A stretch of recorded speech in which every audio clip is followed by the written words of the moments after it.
A estas alturas, este fin de semana, probablemente muchos tienen algunas preguntas. ¿Cómo pudo suceder todo esto? Y la mayoría de la iglesia no sabe nada sobre esto. Luego, ¿qué puedo yo hacer ahora? Agradecería a los oradores ayudarme con una respuesta a la pregunta ¿qué podemos hacer ahora? Estas no son simplemente cosas muy calientes sin relación entre ellas, amigos, sino un contraevangelio al evangelio eterno. La nueva espiritualidad tiene una agenda muy coherente. Se está moviendo y reproduciendo como las algas en un lago. En pocas palabras, es un nuevo resurgimiento de una religión pagana, una que debilita la fe en la palabra de Dios, muy cerca de nosotros. Es la obra de la ira de Satanás contra el remanente, los que guardan los mandamientos de Dios y la fe de Jesús. Entonces, ¿cómo hemos llegado aquí? He reunido un breve bosquejo histórico del movimiento adventista, un movimiento al que me he unido en 1989 después de estudiar 2 años para rechazar este mensaje. Mi esposa y yo hemos salido del movimiento anabaptista. Para decirlo en pocas palabras, eso es similar a los menonitas Amish. Puedes considerarlos unos Amish en caravana de carruajes. Justo al tiempo planificado, nosotros, los adventistas, hemos llegado en una posición donde ya no estamos seguros sobre quiénes somos exactamente.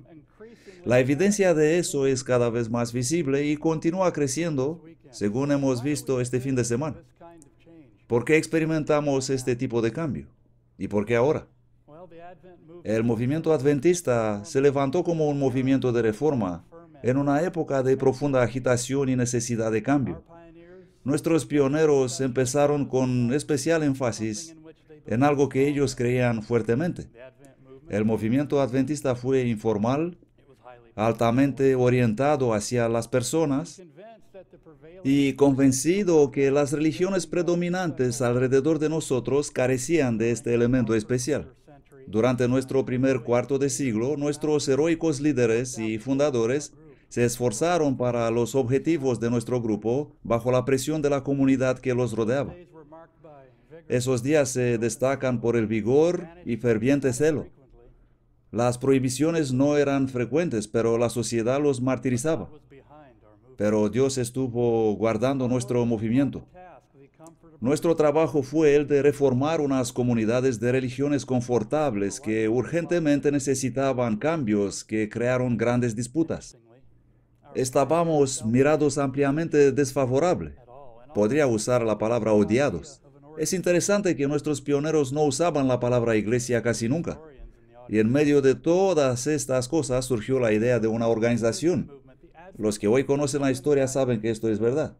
Era un movimiento, es un movimiento, el movimiento adventista, identificado por los insurgentes de la iglesia primaria como el remanente, pero separado de la religión típica, descrita en la Biblia como Babilonia. Luego siguió el segundo nivel en el cual nuestros pioneros volvieron las riendas del liderazgo hacia la nueva generación, a los jóvenes. Esta segunda generación de líderes estimularon el proceso de institucionalización que se extendió hasta el final del siglo de nuestro movimiento. Luego llegó el siglo II para los adventistas. Y ahora ocurren cambios orgánicos. Los líderes están ahora a distancia de 3 generaciones de los fundadores del movimiento y hoy estamos en la 4ª generación y bien entrados en el segundo siglo del inicio adventista. Somos conscientes de los pensamientos de Ellen White y las citas recordatorias. Nada tenemos que temer del futuro, excepto si olvidamos cómo nos condujo nuestro Señor en el pasado. Esta tarde puedo decir que creo eso. Hay valor y recuerdo en nuestro pasado, pero el enfoque central de nuestra misión, amigos, se relaciona directamente con las tareas que tenemos por delante. Y eso nos trae a nuestra actual situación. Hoy enfrentamos una poderosa fuerza de liberalismo místico por parte de un importante grupo de líderes modernos de la Iglesia Adventista, envueltas en una especie de snobismo cronológico que afirma que todo lo que es más reciente es mejor. Los progresistas de la Iglesia quieren redefinir el mensaje adventista en una manera que dejará solo una sombra del sentimiento persistente que nos vincula a la obra de aquellos pioneros. Es un esfuerzo y es difícil mezclar la Iglesia con Babilonia. Directamente opuesto al mandamiento dado, salid de ella, pueblo mío.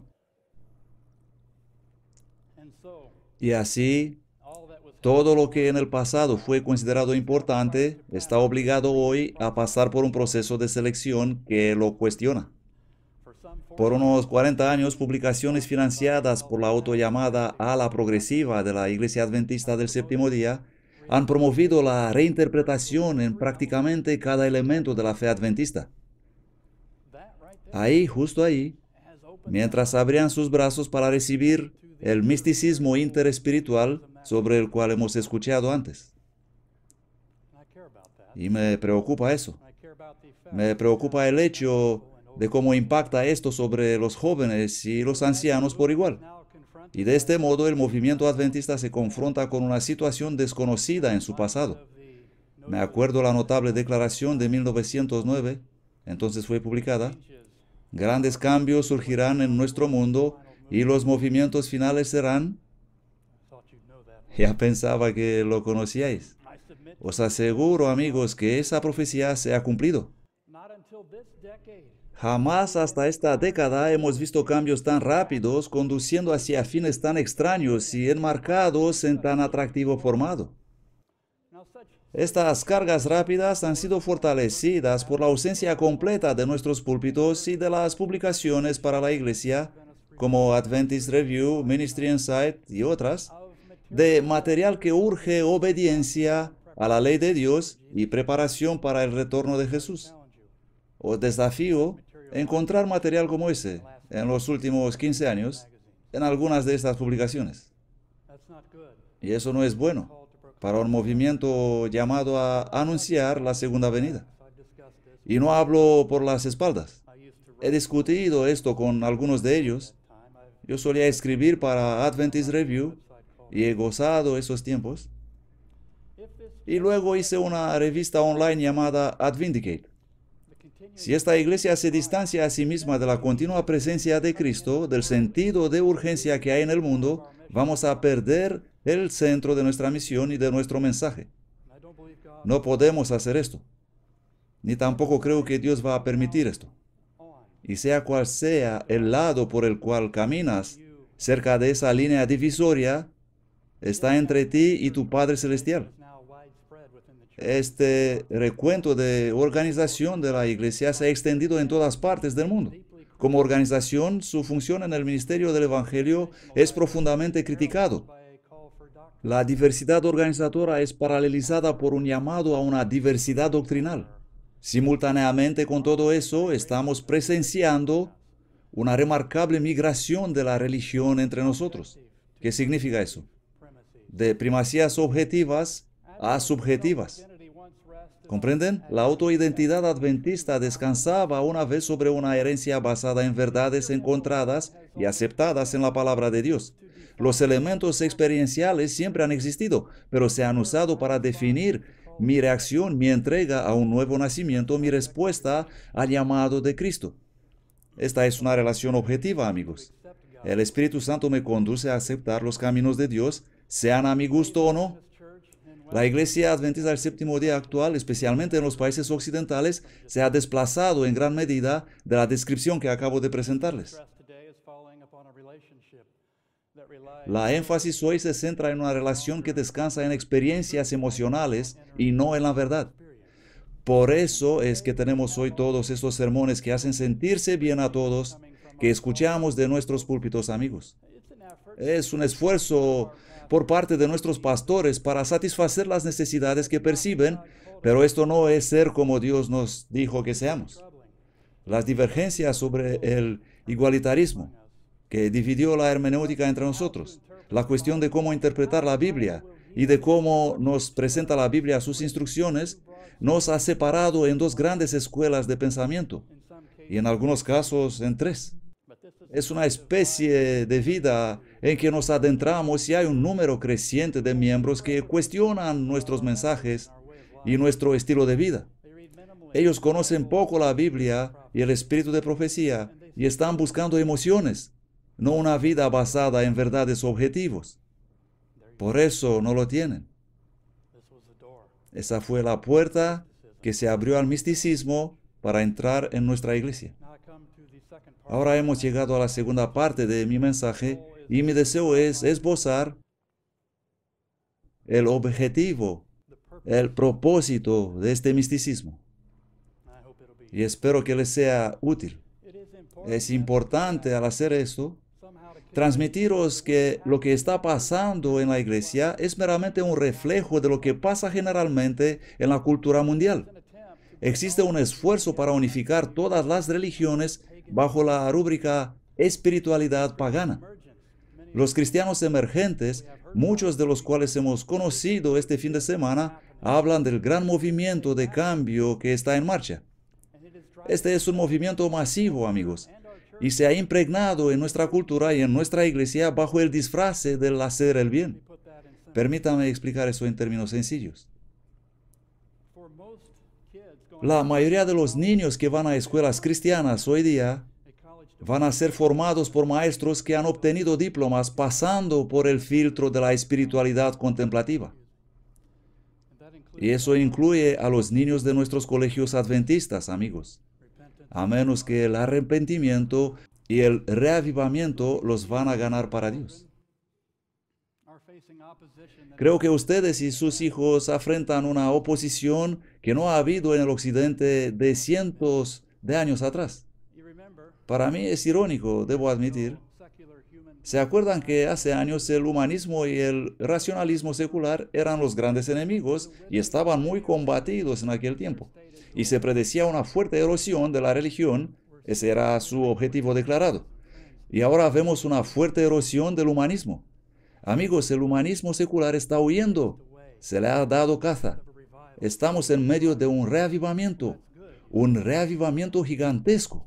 Oh, esto es bueno, vais a decir. Pues no, es mal. Se trata de un reavivamiento pagano. Un reavivamiento pagano.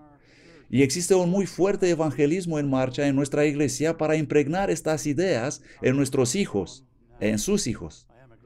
Mis hijos ya son mayores, yo soy abuelo, me queda algo de pelo para confirmarlo. Y me preocupo por ese pequeñito. Los individuos de los cuales hemos hablado aquí son los evangelistas de esta espiritualidad progresiva. Todo se volvió misticismo oriental, hazlo tú mismo, y gana rápidamente soporte a través de la división norteamericana, incluso a los niveles más altos. He dicho que no he preparado esto para condenar, sino para conocer lo que ahora es totalmente aparente. Como dijo alguien, si te casas con el espíritu de la época, pronto te quedarás viudo. Bendito el que no se condena a sí mismo con lo que aprueba. Amo este versículo. Entonces, ¿qué es lo que quiere decir este espiritualismo pagano? ¿Cuáles son sus buenas nuevas? Bueno, Dios se presenta como el Padre de la totalidad, y Dios quiere reunir todas las cosas juntos. El Dios de la iglesia emergente, antigua y moderna, quiere unir las cosas opuestas. De este modo, Dios se revela a veces en forma femenina con el nombre de Sofía, la diosa. Ella declara, soy andrógeno, soy madre y padre. Esto expresa el misterio de cómo todo finalmente será uno. Pero es una visión del mundo pagano. No es la unidad por la cual suplicó Jesús en Juan 17. La palabra por esa falsedad es monismo. Algunos lo llaman unoísmo. Y mediante la eliminación de la distinción entre creador y criaturas, hombre y mujer, el unoísmo se convierte en el lugar de parada para Isaías 5:20. No hay diferencias entre la tierra y el mar, entre el bien y el mal. Y me he preguntado en estos 2 últimos años, ¿por qué se sienten los adventistas atraídos hacia este fuego extraño? Y he pensado, bueno, son pocos, pero tienen mucho potencial. Tienen potencial para crecer y expandirse en un problema mucho mayor de como está ahora. Por eso intentamos hacer algo aquí. Tenemos dos objetivos completos en este weekend. Primero, animar a la gente. Segundo, alertar al pueblo sobre lo que está ocurriendo. Y por la gracia de Dios, nosotros les dejamos tomar una decisión personal a cada uno de ustedes. Quiero sugerir brevemente 3 posibles razones por qué la gente se deja atraída por este fuego extraño. Número 1 será el aburrimiento. A veces la gente se cansa un poco por la rutina. Fue interesante para mí, mientras estudiaba la historia del adventismo, notar que muy pocos y muy raras veces los de la segunda y tercera generación de adventistas se dejaron arrastrados en la confusión de los años 1980. Casi nunca alguien de la primera generación de adventistas fue atraído en eso. Pero muchos pueblos de muchas generaciones lo fueron. No sé exactamente por qué pasa eso. Solo puedo decir que teniendo una herencia generacional, es posible ser expuestos a posibles riesgos. Número 2 es la pérdida de la identidad. Ya no estamos seguros de quiénes somos. Dios puede arreglar este problema. Dios tiene la respuesta. Jesús dice, te conozco. Tengo un plan para ti. Jeremías 29. Número 3 pueden ser las culpas no solucionadas. Mi esposa y yo hemos trabajado en el ministerio personal y hemos dirigido seminarios de relaciones matrimoniales por el mundo y aquí en el país. Y fue un privilegio hablar y animar a gente joven y mayores y ayudarles a resolver sus problemas con la culpabilidad, ponerlas a los pies de Jesús y dejarle a Él curarlas. Si existe algo no solucionado, eso se transforma en una turbulencia en el corazón de la persona y muchas veces la conduce cuesta abajo, por más resistente que sea. ¿Está nuestro mundo viendo estas cosas por primera vez? No. Es una reaparición de antiguas tradiciones paganas del mismo tipo contra cuales el apóstol Pablo luchó y escribió. La iglesia emergente es simplemente un conducto para ellas. En nuestro estudio hemos visto diciéndose respecto a la apostasía alfa, no os dejéis engañar. Pues no os dejéis engañar, mis queridos, por los que afirman tener nueva luz de despertamiento espiritual. Generalmente es paganismo con pelo blanco. Y se le dio la bienvenida en nuestra iglesia por los individuos progresistas que pretenden que esto nos pueda acercar más a Dios. Lo que antes era esotérico, oculto, cubierto, hoy día se vuelve muy público. Y más este fin de semana, espero. La dura verdad no es nada más que muy dura, amigos. La iglesia emergente declara que trabaja.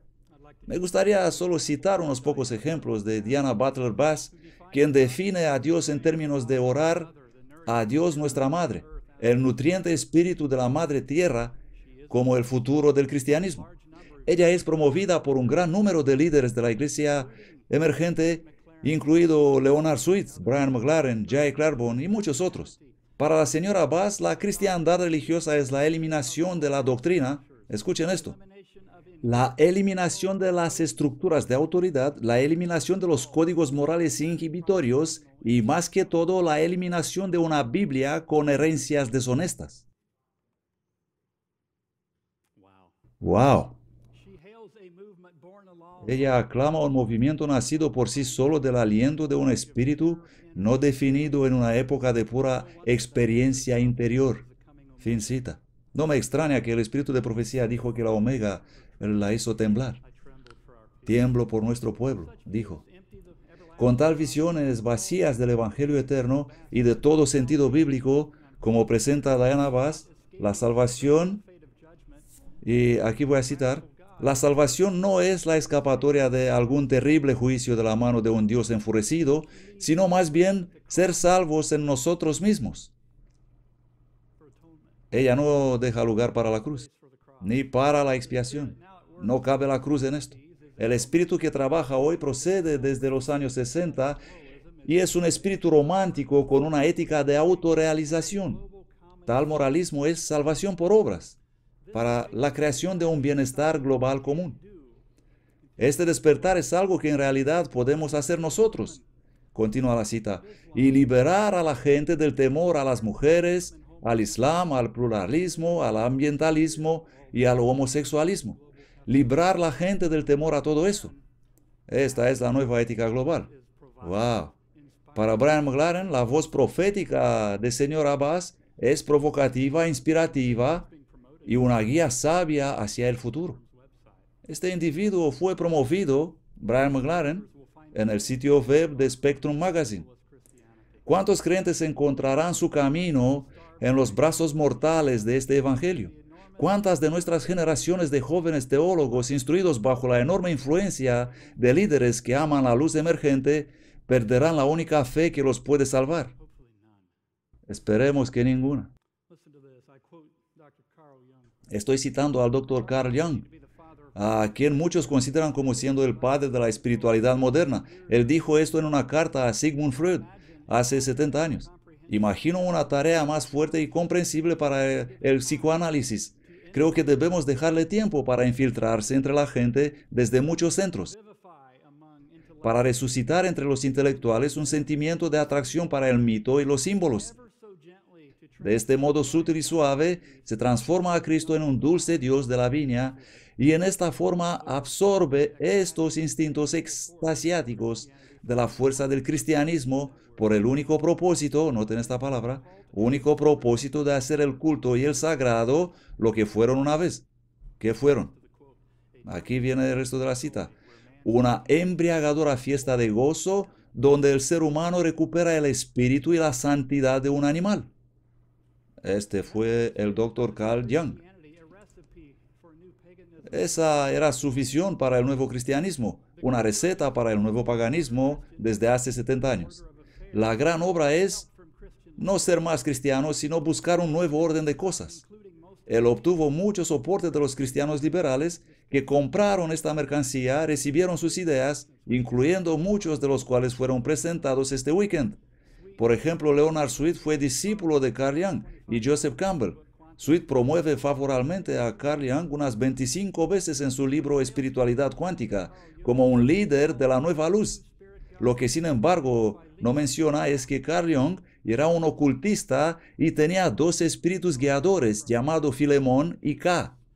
Nosotros sabemos esto ahora.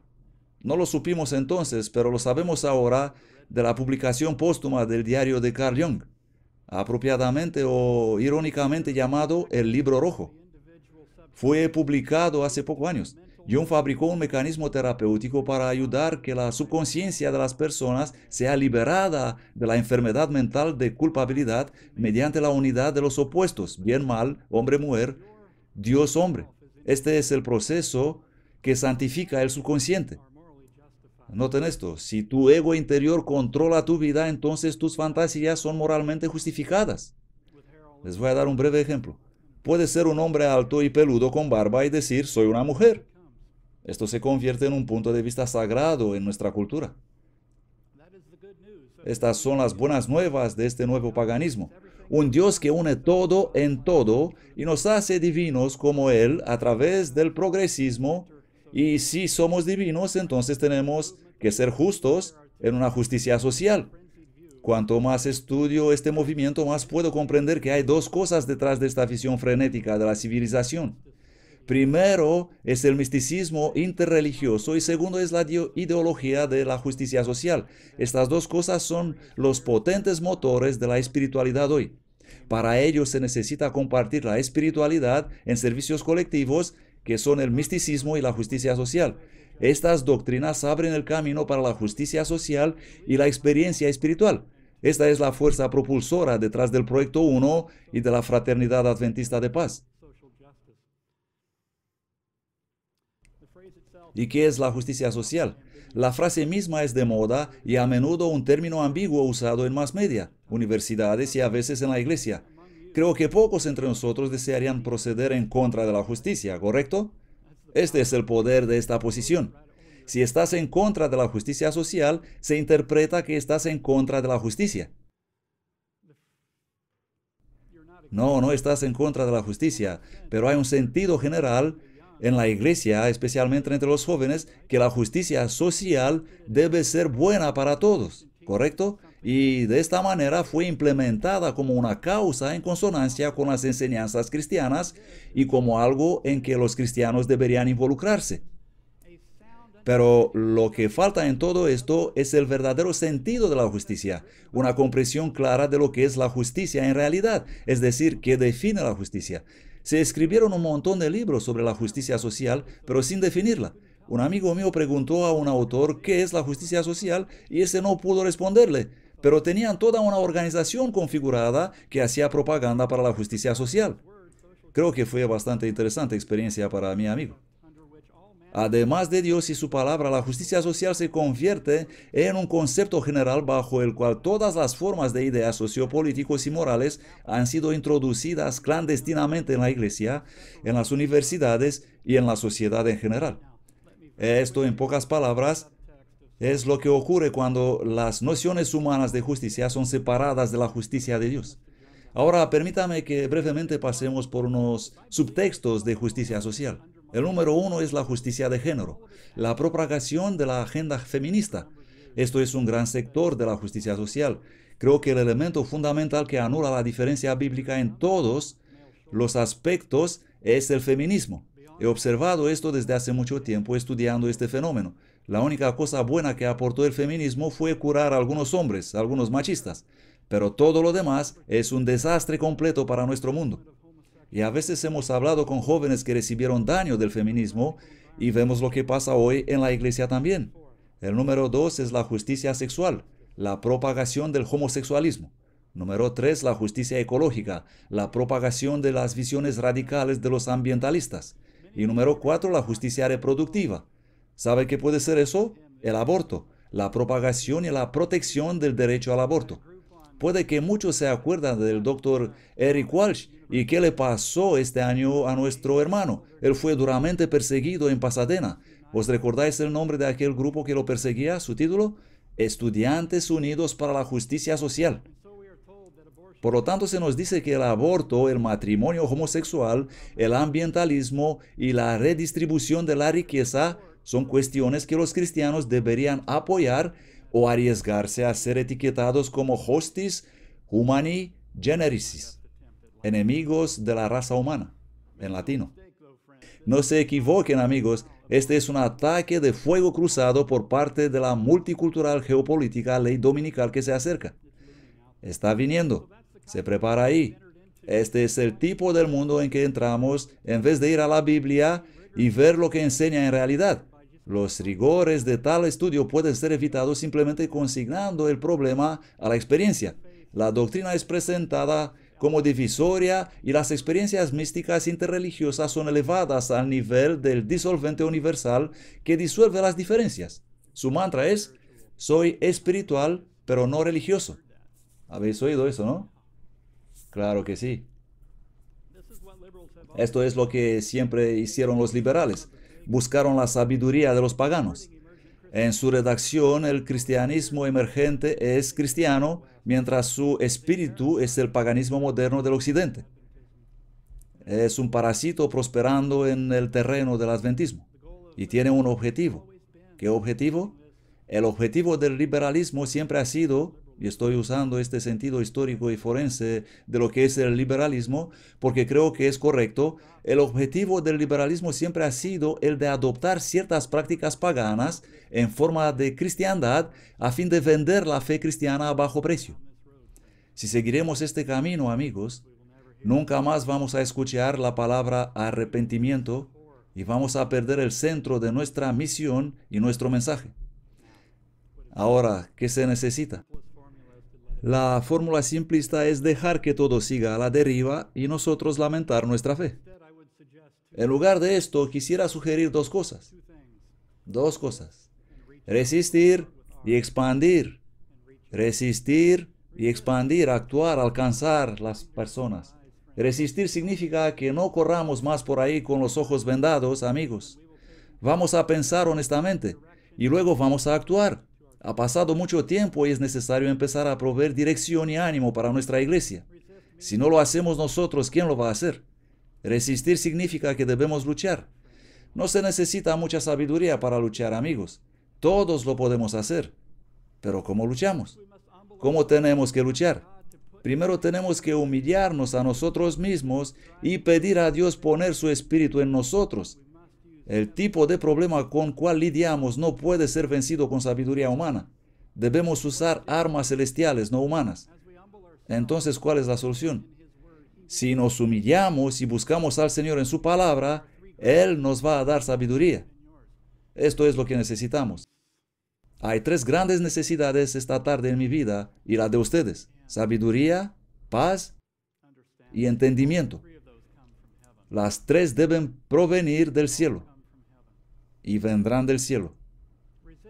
Resistir significa hacer todo lo que podemos para exponer estas peligrosas enseñanzas que entran en la iglesia. Por lo tanto, apelo a cada uno de ustedes, queridos amigos, solamente digan dos palabras en sus corazones esta tarde. Digan: estoy disponible. Señor, estoy disponible. Esto es todo. Ahí empieza todo.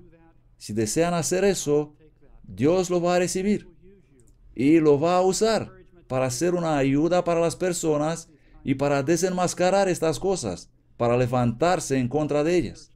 Sé que muchos de ustedes no han venido a esta iglesia para luchar, ¿no es así? Espero que sí. Yo no he entrado para luchar. No, en 1989, 7 de enero, me he unido a esta iglesia, la Iglesia Adventista del Séptimo Día, después de estudiar 2 años para rechazarlo.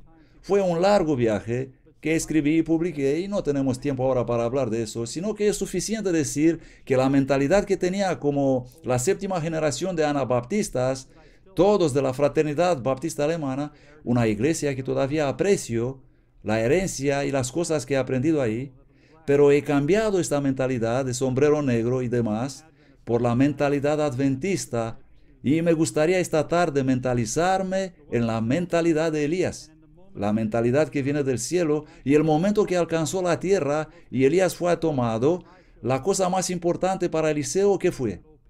Ese manto usado. Nuestros padres no pueden simplemente poner la mentalidad adventista alrededor de nuestro cuello, amigos. Ellos pueden preparar el camino para eso, viviendo una vida consistente y fiel con Dios, con su mensaje, pero no pueden transferir a sus hijos. Debe ser recogida como lo hice yo. Yo solía ser muy alabado hace años. La gente puede decir que he experimentado ser honrado, pero no duró mucho. Ya no soy muy bien visto, créanme. Pero mi respuesta era breve. Los dos necesitamos la misma cosa, la experiencia de Jesús en Getsemaní. Y decir: no se haga mi voluntad sino la tuya. Así que os invito a recoger la mentalidad adventista, a analizarla, y puede que parezca vieja y usada, pero tiene el poder de dividir las aguas de la humanidad. Hacedla vuestra y guardadla bien. Si alguno de vosotros ha sido atraído, puede que no está presente aquí, pero si ve este mensaje en forma video alguna vez, si alguien fue atraído en este nuevo misticismo que es antiguo paganismo, apelo a vosotros, mis amigos, apartaos de él. Pedid a Dios ayuda para sacaros de ahí. Y os prometo que Dios os va a dar mejores amigos y os va a dar una nueva vida y paz. Solamente tenemos 2 opciones, según Juan 17:14, el mundo o la palabra. Únicamente 2 opciones. El 2007 recibí una llamada del pastor Jim Howard, un amigo mío de Ohio, y él me dijo que lo que estaba pasando en Ohio y cómo el movimiento de la iglesia emergente había crecido rápidamente. Ohio se convirtió en el centro transmisor en muchos sentidos de esta horrible y peligrosa cosa que se llama misticismo. Y mi primera respuesta fue: no me digas, ¿en serio?